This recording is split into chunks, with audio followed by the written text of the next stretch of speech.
Iya, Assalamualaikum warahmatullahi wabarakatuh. Perkenalkan, nama saya Meta Arisanda, NIM 18230029. Di sini saya menjelaskan materi kuliah saya, yaitu tentang Socio Environment Accounting.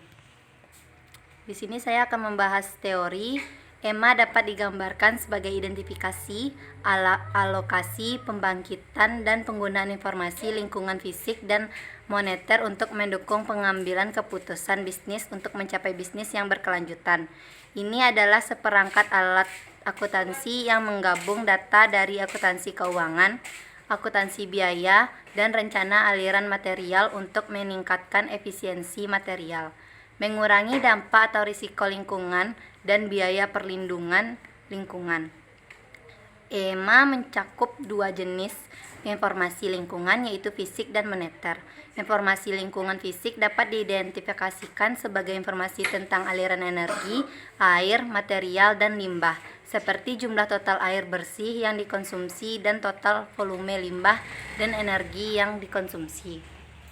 Selanjutnya, mengukur biaya lingkungan adalah fokus utama dalam EMA. Dengan informasi lingkungan fisik memberikan dasar untuk kuantifikasi biaya tersebut. Biaya lingkungan dapat dikategorikan menjadi biaya internal dan eksternal. Biaya internal adalah biaya yang berhubung langsung dengan produk atau jasa, seperti biaya limbah, biaya rehabilitas lahan, dan pengeluaran penelitian dan pengembangan. Untuk inisiatif hijau, di mana perusahaan bertanggung jawab atas biaya ini. Sebaliknya, biaya eksternal, biayanya disebut sebagai eksternalitas, adalah biaya yang tidak diperhitungkan secara hukum oleh perusahaan hanya karena tidak dapat diukur secara finansial.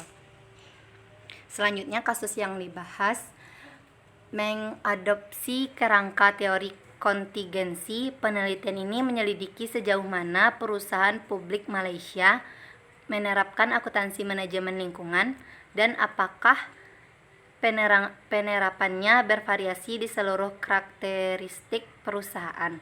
5 karakteristik perusahaan, yaitu sensitivitas lingkungan industri, ukuran perusahaan, status kepemilikan, adopsi sistem manajemen lingkungan, dan proporsi direktur non-eksekutif.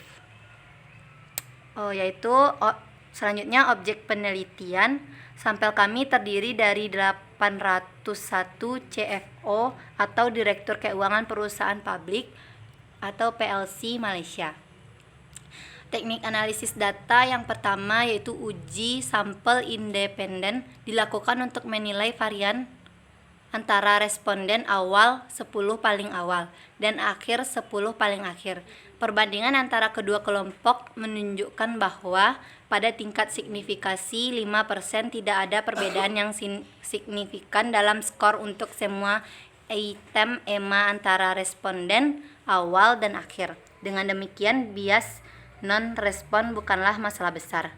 Yang kedua, penelitian ini menggunakan desain kuesioner. Selanjutnya yaitu yang terakhir, hasil penelitian.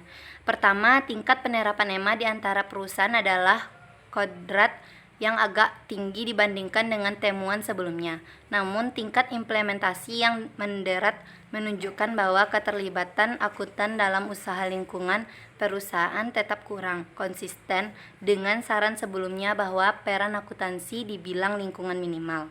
Yang kedua, tampaknya perusahaan lebih menekankan pada kegiatan efektivitas biaya lingkungan daripada pengukuran dan integrasi informasi lingkungan ke dalam MAS mereka yang ada.